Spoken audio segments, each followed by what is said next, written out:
Hi, welcome everyone in this new episode. Today, I do have the pleasure to welcome Howard Palefsky, an investor, board member, and board chair at Victoria Capital Management. Howard, I'm very, very excited to have you on board. Welcome. Thank you. Excited to be here.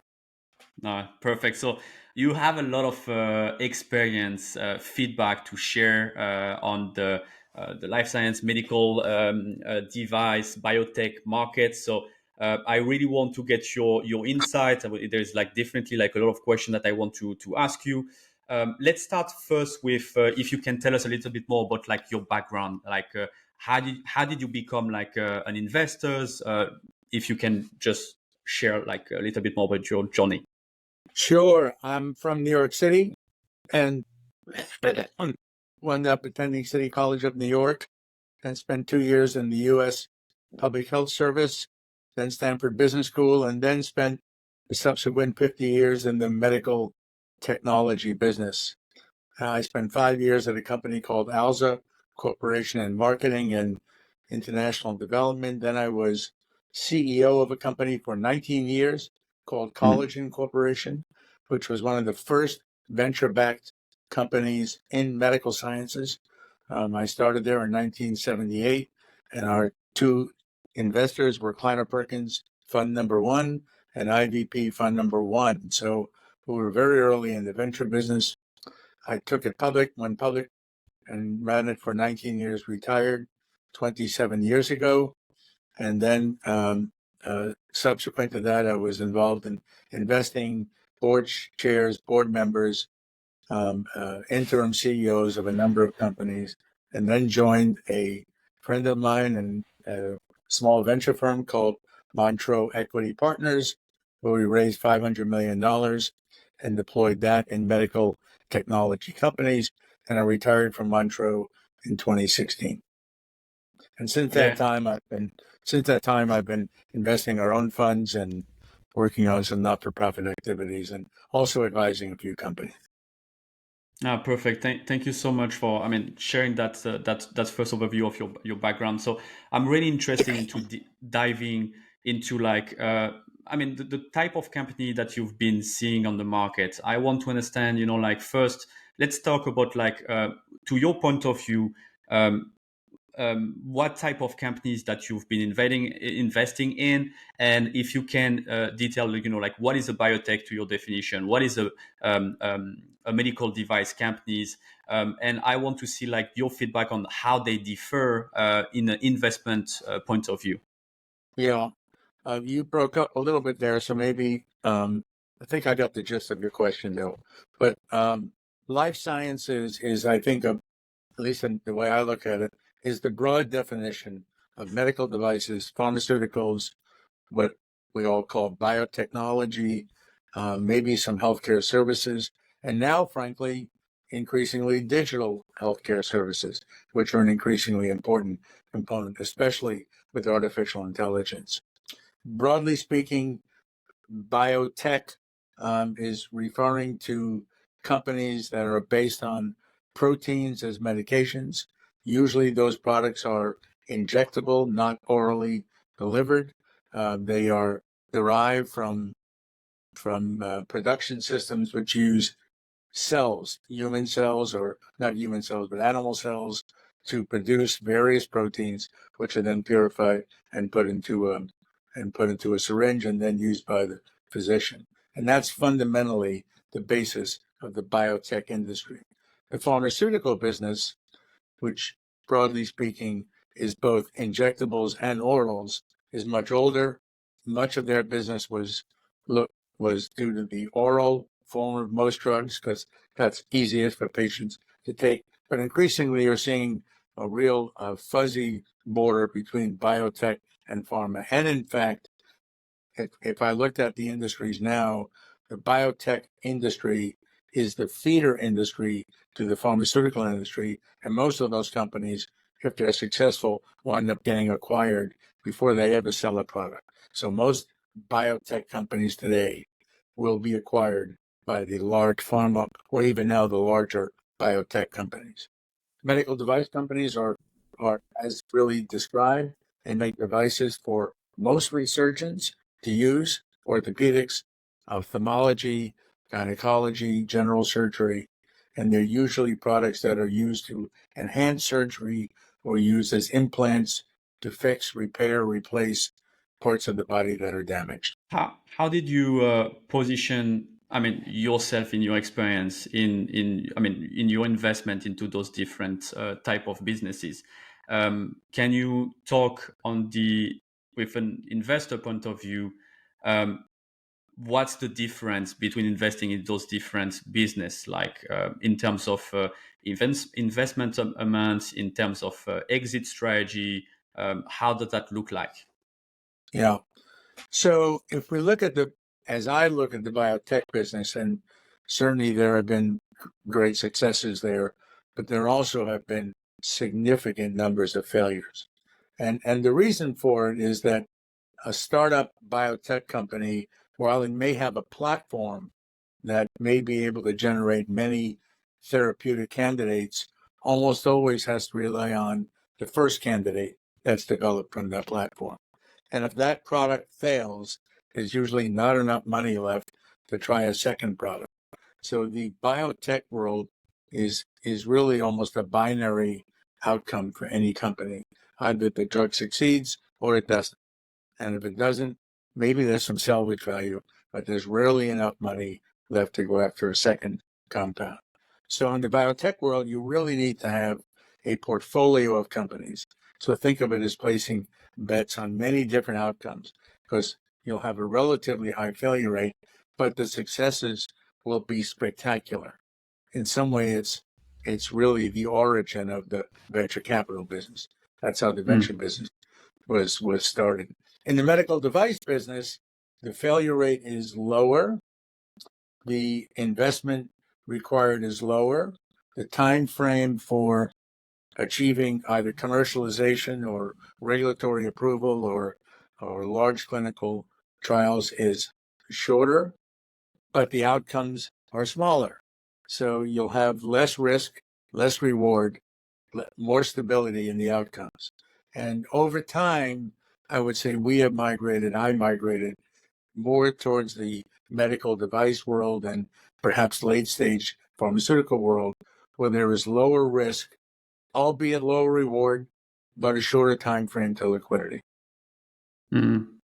When you do you have any specific numbers to share in terms of um, risk? I mean, failure rates approximately, like between those two type of industry. Yeah, that's a good question. I would just be guessing, but relatively few medical device companies fail. They don't fail usually because they either can regroup if their initial indication is wrong and try something else because the cost of those trials are low. But I would say the failure rate among device companies has got to be maybe 20% of that of biotech companies. Maybe look at it that way. That if 100 biotech companies start, maybe 30 might succeed. And I would say if Mm. 100 medical device companies start, maybe 80 will succeed, something like that. Mm. Okay, and When I in say succeed, so I'll have various rates of payoffs. When I say success, it means the investors will at least get their money back, right? There are mm. very few companies that make 10x, 20x, 30x. What type of investment did you start? And investment strategy did you start at the beginning, making at the beginning, and how did that investment strategy evolve over time? Did you start it with the more risky market and opportunity, as you were saying, and slowly migrate to the less risky one? How did that evolve? Yeah. So we are all prisoners of our backgrounds, right? So the company I worked at first, Halza Corporation, which turned out eventually to be spectacularly successful, but for the 5 years I was there, was not that successful and had a very Mm, difficult time. And I was recruited then to be the CEO of a company called Collagen Corporation. And by the time I joined Collagen, They already had a clinical trial up, a small company, 9 people. We had a clinical trial up, product was developed, and more importantly, the product was considered a device and not a drug. And that Mm, meant a far shorter and less involved regulatory pathway to approval. So probably my own background from Alza to collagen is how I began to think about things going forward. And mm, while our venture firm later on did have a few what I would call biotech investments, most of them were late stage pharmaceuticals or medical devices. mm. Yeah. So, how do you what are like the different investment criteria that you look at before making to evaluate like an investment opportunity? Specifically, I'm curious to hear like those different criteria for each of the two type of opportunity that you've been seeing, like biotech and medical device. Like what that look like, um, just to get your feedback on this.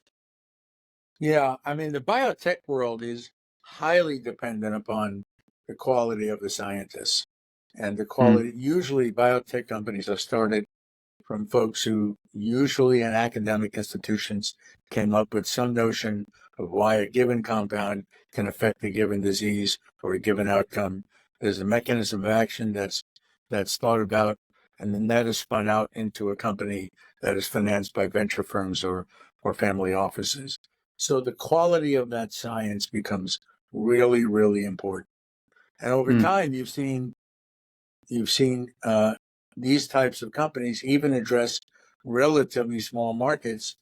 In fact, my daughter works for a company called BioMarin, which is focused totally on the orphan drug market, which are drugs that affect fewer than 200,000 people. So even though a mm, drug may have a few thousand patients, given the pricing for that drug, the company can become rather successful.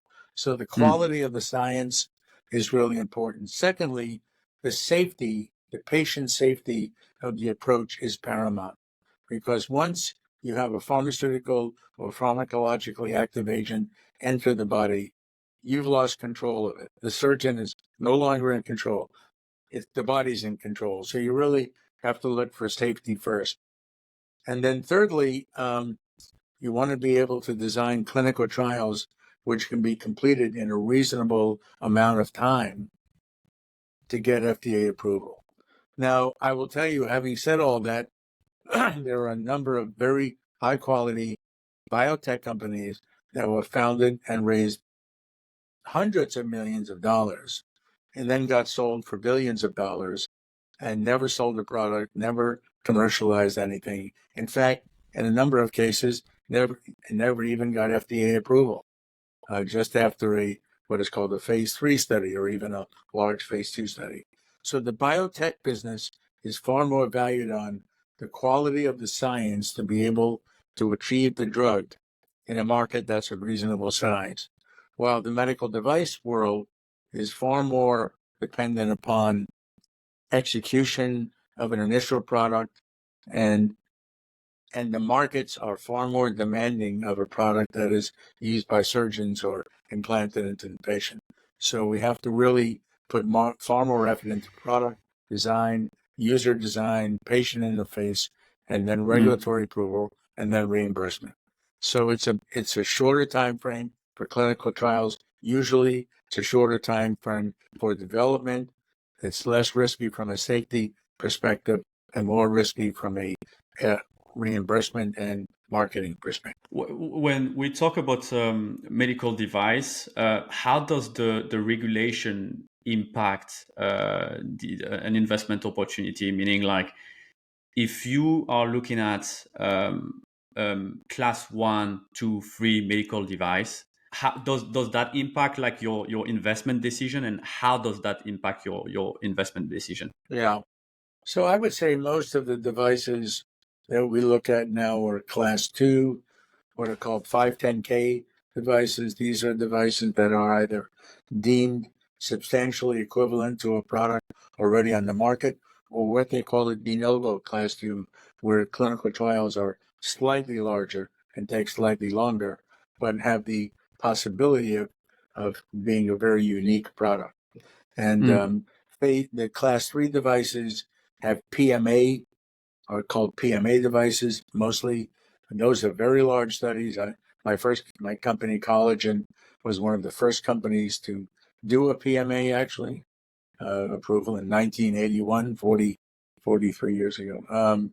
And those are large studies, big outcomes, but usually address very large markets and are achieve reimbursement in a relatively straightforward way because of the large clinical base.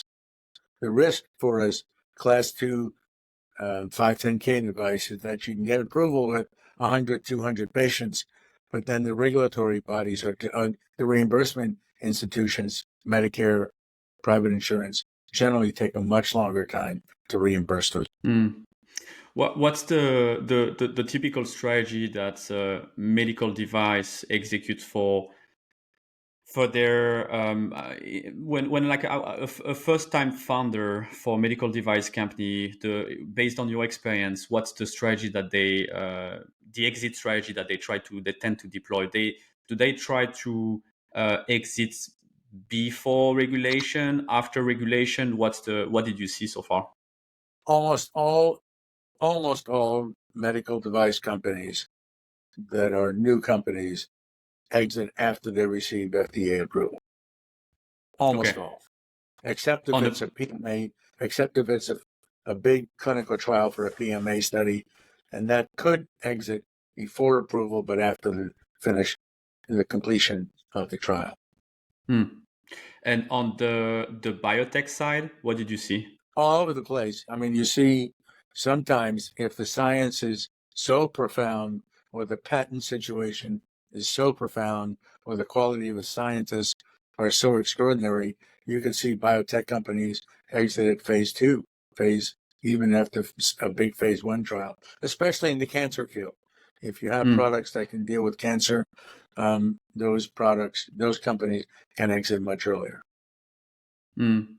And typically on the exit side, like who are the typical buyers? Are they strategic or are they private equity that want to grow the company further? How do On those biotech, founder? on Yeah, biotech, it's almost always strategic. strategic. Yeah. Yeah. I'll give you an interesting example. There's a company called Viking Therapeutics, which was spun out of Ligand, and they came up with a new GLP-1, the weight loss drugs, a new concept in weight loss drugs affiliated with GLP-1. Their stock went from, it's a public company, I don't know, but I think it went from about 8 to 75 in a week, 1 week, on a Mm. phase 2 study. Phase 2 study. The stock went up 10 times. The market cap of that company is $8.4 billion Mm. without a phase 3 study. Mm. So in biotech, things can explode if things go well, but there's a much higher fatality rate. Mm. In the medical device world, as I said, most companies exit also to strategics, very few to private equity firms. But sometimes as a private equity firm roll-up opportunity, say you've seen that in urology, for example, or ophthalmology, where a private equity firm may be sponsoring a platform upon which they're going to acquire new companies onto that platform. But usually those are smaller, much smaller companies. And I think like what you were saying is that on the biotech side, you didn't. I mean, typically, like companies don't have the time to pivot to pivot Yep. to another strategy, another product. But on the medical device side, it's way more often, right? You have more time to pivot and you have more time. Let's just say you do a trial, the trial isn't successful, but you know what's wrong and it's something wrong with the device or instructions. You can go back and redo the trial and fix it, Mm, even the mm, same application. But in a mm, biotech drug, the trials are so expensive that it's oftentimes hard to pivot. Now, in the case of cancer drugs, the trials are smaller.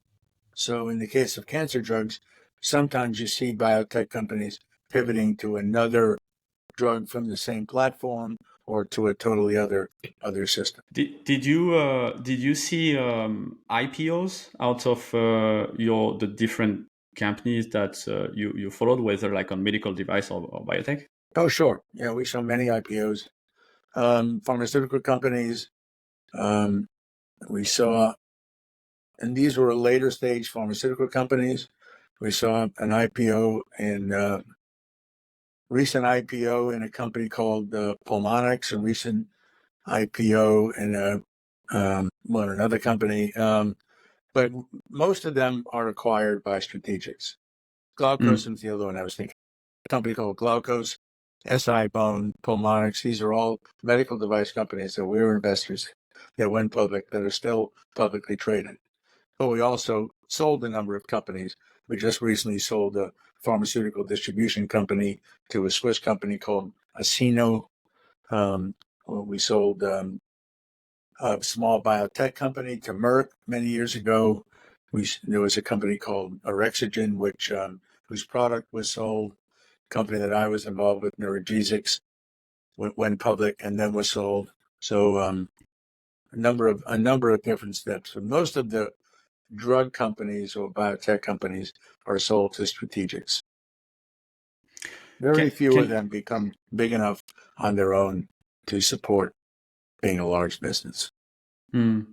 And why that? So it's because you have to have that first drug has to be explosive. I mean, if you look at good examples like Amgen, which is a publicly traded company, their first drug, erythropoietin, and was just so explosive, so extraordinary that it was able to finance future developments, acquisitions, geographic expansion. So they're one of the few.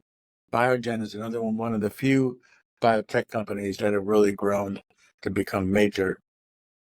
There are a number of them, of course, but Vertex, Regeneron, but Ligand is another one. But Adam, there are what 3,200 biotech companies, 700 of which are public. The probability Mm. of any of them growing to Amgen is pretty low, in my opinion. That's my opinion. No, that's it's very very interesting. Yeah. Can you talk about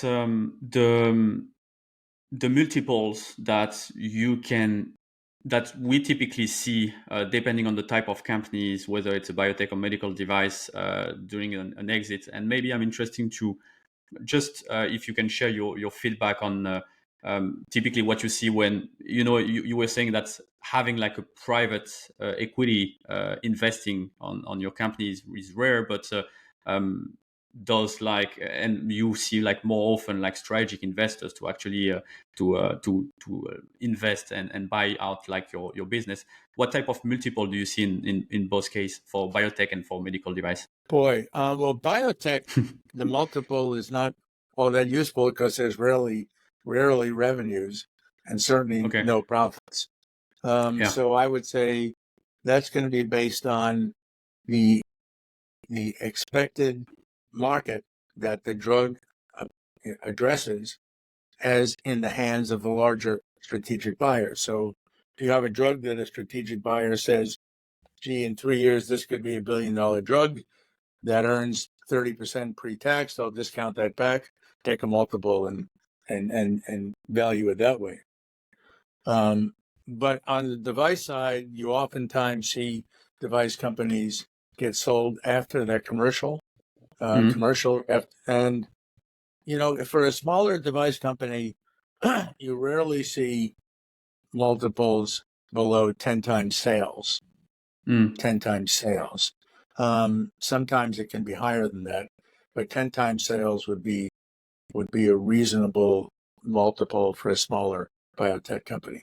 Now, if there were no revenues, but just a very large market, then I think it will be valued like a biotech company. Someone will look at the market size or the expected sales X years out, discount that back, look at profitability, and take a multiple. Wow.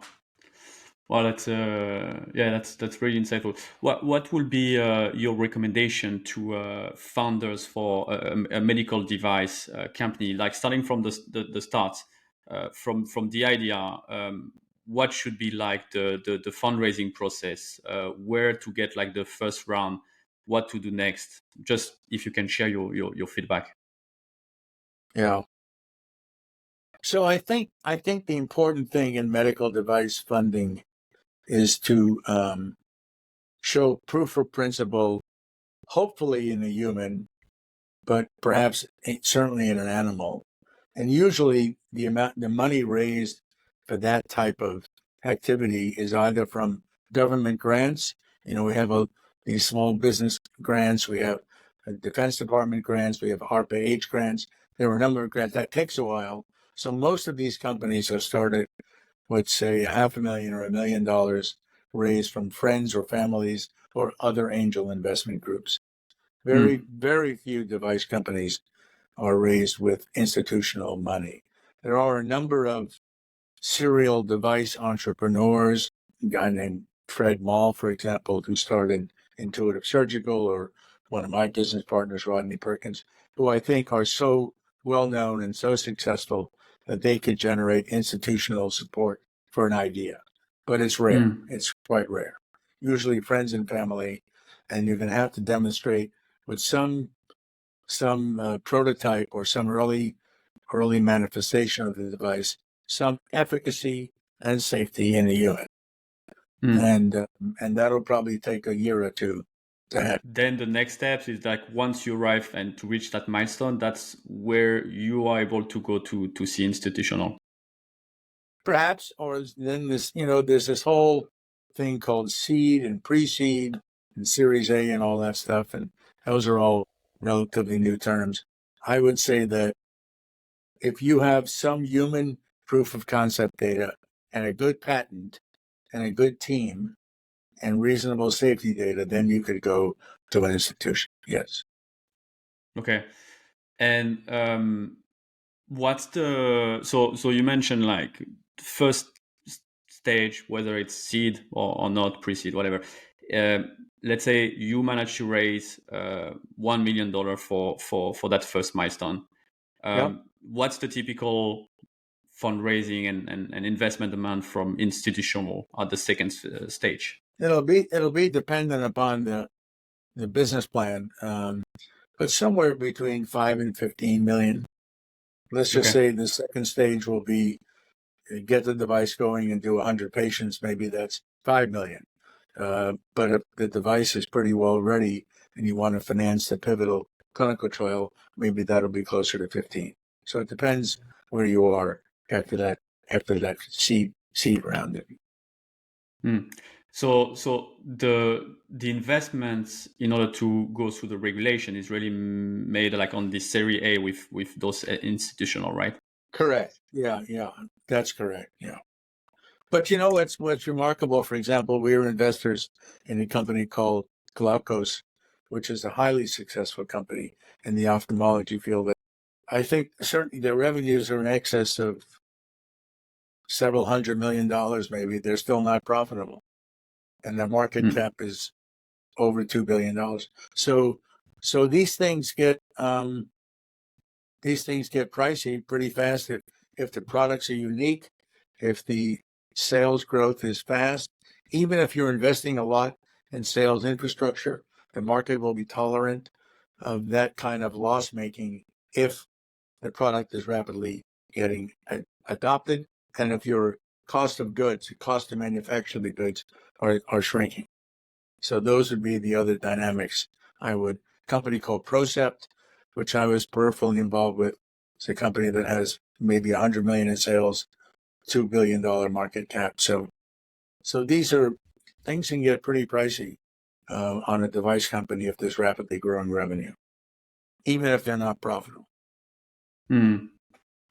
And on the biotech side, and what do you see often? Do you see scientists that have been working with um, governmental organization or any type of organization and have been able to do some research on a specific technology, I mean, specific drug, specific compound, and are typically trying to raise some more money to basically fund like a company? How do you see everything started, and what feedback do you typically would advise for those scientists to raise and be able to create their own company? Well, the biotech world is real expensive to get going. So usually they'll try to do as much as they can on grants, on government Okay. grants, but friends and family are not going to support a biotech Yeah. company. So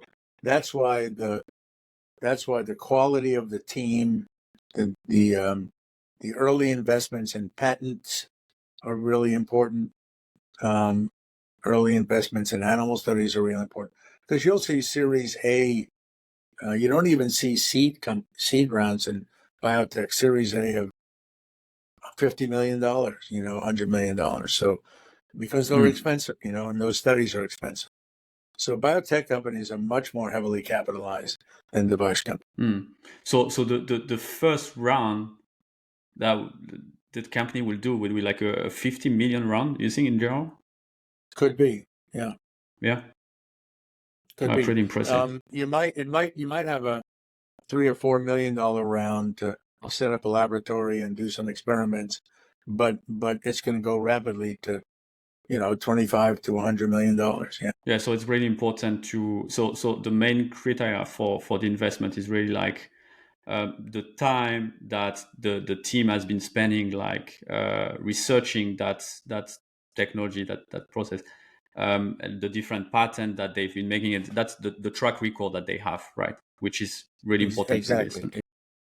Yeah. Because like on the execution phase, then you know that once, I mean, they can set up like pretty rapidly like a team to make sure that they go through the trials, and you don't evaluate like the risk at that side. It's really like the idea and the opportunity is really based on that research that has been made before. No, the clinical trials are very risky, and but they're also very expensive. So if you want to know the outcome of a trial, you have to raise the money to execute the trial. So Yeah. so that's why. But what gives an investor confidence in doing that money would be the quality of the patent position, the intellectual property, the quality of the team, and maybe some early animal work or even some human work that demonstrates safety and some efficacy. And if there are analogous products already on the market utilizing the same method of action, but that this is a different approach to get Mm. to the same outcome. That's another way to look at the risk reduction. How do you see the future on those two markets? Are you excited with the innovation coming, and where do you see like uh, the most innovation coming from, and how do you see that market going? Yeah, I think they're both terribly exciting now. On the biotech side, I mean, the amount of learnings that are happening especially on immunology and cell and drug receptors and gene editing, the whole CRISPR technology. These open up whole new fields of um, of medicines and drugs. And I think, I just don't see any slowdown. In fact, what I believe has happened to the pharmaceutical business is they've essentially outsourced their research activity to the biotech industry. And they would just as soon Mm, have a biotech company go through the steps I mentioned and then purchase the company at the end of phase 2 or phase 3. Because I believe that the drug companies have said, look, we're very good at marketing, we're good at sales, we're good at TV advertising, we're probably good at conducting very large scale clinical trials, but a smaller company is better at developing a drug. And I think that's where the field is going. On the device side, I would say that the confluence of data sciences, and I would include AI, artificial intelligence, and that has made devices very smart. So I think the mm, the opportunity now to develop remote sensing, remote access of patients is very exciting. Could one would have a sensor which would send up to the cloud various measurements back down to a technician, which would warn the technician that the patient is entering a dangerous zone or whatever. I think it's going to fundamentally change the home healthcare industry, where you'll have some very important sensors in the house, requiring fewer visits by a nurse or a nurse Mm. assistant to check on the patient. I think you're going to have dramatically shorter hospital stays, which will enable the patient to go home with monitoring devices. So I think you're going to see an explosion in devices that monitor various physiological functions that will be the data from which will be sent to physicians for them to evaluate. Thank you so much, Howard, honestly, for sharing like all your thoughts, all those great feedback. Maybe like the last question is like if you had like your younger self that were entering that amazing market, what would be your advice on how to position themselves, what to study, where to go? Uh, just You know, opening question. I never had a plan. I try to put myself into position to be lucky. What I've tried to do, I think I've done, is try to associate with really smart people. I can't tell you today what the best direction anybody could go, but if you should associate yourself with smart, successful people and keep your mind open, the answer will come. Awesome. Thank you so much, Howard, for sharing all of that. I really appreciate to have Sure. you on board. Thank you so much. Bye bye now. Bye bye. Bye. Howard.